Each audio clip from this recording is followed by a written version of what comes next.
What is up, my friends? You are very welcome along to my player ratings here on Anfield Agenda after Wolves have battered Liverpool by 3-0. Our dry spell in front of goal continues. I'm going to go through and rate the players, but I want to know your thoughts in the comment section. Do drop a like on the video, and please, if you haven't subscribed, hit that subscribe button. Before I get stuck into it, I have to mention our sponsor Circl. Their continued support means a lot to us here on the channel. If you want to join us for future Circles, you need to be a UK resident, you need to be aged 18 plus, and you need to scan the QR code in the top right hand corner of the video, or you can grab it from the link in the description. It is a football sweepstakes game. It does add a little bit of fun and excitement to a match day, but it is a gambling product, so we urge you guys to please always gamble responsibly. If you'd like to get £5 in free bets when you deposit and place £5 in bets, use the referral code anfieldagenda, all one word, on sign up.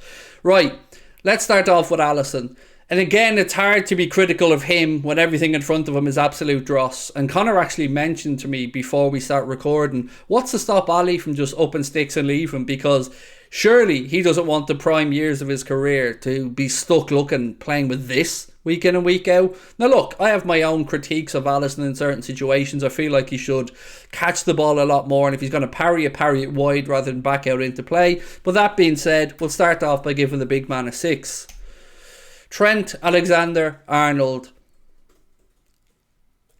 he's gone at the minute. I don't like sticking the boot in to him or Robbo, but both of them are equally as poor as each other. And the whole team just looks disjointed. He was hitting aimless balls. One cross-field ball he played there today was 15 yards behind Robbo, his intended target, on the opposite side. So Trent needs to buck up his ideas, or he needs to be dropped. Problem is, there's nobody left to play there because we've only got 2 centre-backs left. Well, apart from that, Phillips. So Trent kind of has to play these days because Calvin Ramsey isn't ready, and we've got nobody else there except maybe Jimmy Milner. So for me, Trent gets a 4 in this game. Joel Matip, awful. Absolutely god-awful today. Didn't get out for the first goal to close down quick enough. Was brushed off too many times. Looked disinterested. Just looked like he hadn't got a clue out there. Looked like a player who was definitely coming to the end of his Liverpool career. 3 for Joel Matip today, and I'm being generous with that 3. Joe Gomez, another one who was rewarded with a new long-term contract at the football club, who was absolutely not repaying that faith by the club, the manager, or anybody else. Another average, languid, unenthusiastic, just dull, just no effort, no desire, nothing, no leadership at the back. Like his teammate alongside him, he's getting a 3 as well. I'm rambling over my words here because in my brain I'm scanning through all the words I want to say and then picking out the ones that won't get me cancelled. Andy Robertson, captain of the football club today. That was an embarrassing performance from somebody who was captaining Liverpool Football Club. I don't know what he was trying to do. Every time he was crossing, they weren't beating the first man. Awful. Just not good enough. Energy isn't enough anymore. It needs to have a purpose. Robbo, 4. Stefan Bajcetic was pocket picked for the last Wolves goal.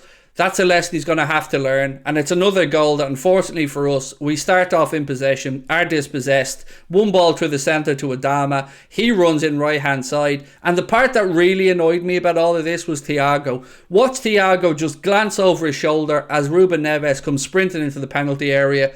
Doesn't even track back to try and help out his teammate Stefan Bajcetic alongside him, try and get him out of danger, but no, just stands there. Bajcetic, look, not a great game today. He will get better. It isn't his fault. He's got plenty of time on his side. Gonna give him a 5. Naby Keita. Do you want to lift the Galatasaray, Naby? Because you're not doing it, mate. Again, your time at Liverpool has been an absolute joke. And again today, you just flatter to deceive. Doesn't do anything, doesn't add anything to the team. Absolutely finished. Can't wait for his contract to be up. Please, for the love of God, don't give him a new one. Bye-bye, Naby. 4. This man, Thiago Alcantara, this is the one that's going to hurt me the most, saying he was embarrassingly bad today. He looked disinterested. His passing was backwards more than anything else. His body language was horrendous. And he couldn't even be bothered sprinting back to help out when we were in defence. Not good enough at all from a player who was on rather hefty wages. A player who I have spent years lauding here on the channel. Today he was pathetic. 2 for him. Not good enough. Cody Gakpo. What to do with a problem like Cody Gakpo? Well, firstly, give him some leeway. He has come into a nightmare scenario at the football club. We did at least see him on the left-hand side today, which is his preferred position. So that's at least semi-positive. But I don't want to go in on Cody because he has come into a very difficult system to get used to. Unless, of course, you're an opposition manager, in which case you know exactly what we're going to do. But he's come into a team that's absolutely bereft of confidence, and it must be a nightmare for the lad. So I'm going to go easy on Cody, and I'm going to give him a 5 today because he has a long way to go and time is most definitely on his side. Mohamed Salah. Stop defending him. I'm sick of it. Stop it. Stop trying to make excuses for this man. He is horrendous at the minute. The manager saying his confidence isn't dented is lying. He's awful. Just god awful. 4 shots today. He leant back on every single one of them and either dragged it wide or 10 foot over the crossbar. You can't defend the indefensible. Mohamed Salah is a shadow of his former self. He is everything that's wrong with this Liverpool team summed up and packaged in a 350 grand a week headache. He needs to be moved on in the summer if this is what Mohamed Salah looks like moving forward. Stop telling me about his 24 goals and assists. I don't care. I care about the 7 goals in 20 Premier League games. I care about the fact he's ghosting through games. I care about the fact that he's seemingly undroppable even when he puts in another crap performance. Mohamed Salah should be hanging his head in shame. 2 for Mo. Needs to do better or needs to go. Darwin. Frustration again today. But he's the only one that actually made the runs. He's the only one that actually looked like he wanted to get in behind. And yes, he had a one-on-one that he should have scored. And yes, it's frustrating. And yes, it's hard to defend. But I'm going to keep defending him because it's his first season at the club. He's still relatively young. And I think he will get there. But today, he needs to do better. 4 for Darwin. Should have buried that one. It's getting hard to keep making excuses for missing sitters. Jordan Henderson. He doesn't do it anymore. He doesn't bring anything to the team anymore other than the sideways shuffle. I don't know what he does now. He's not a leader. Not anymore. Not on the pitch. I'm sure he is around the club. I'm sure he is in the dressing room. He's a wonderful man. He's a good-hearted man. But you're captain of Liverpool Football Club.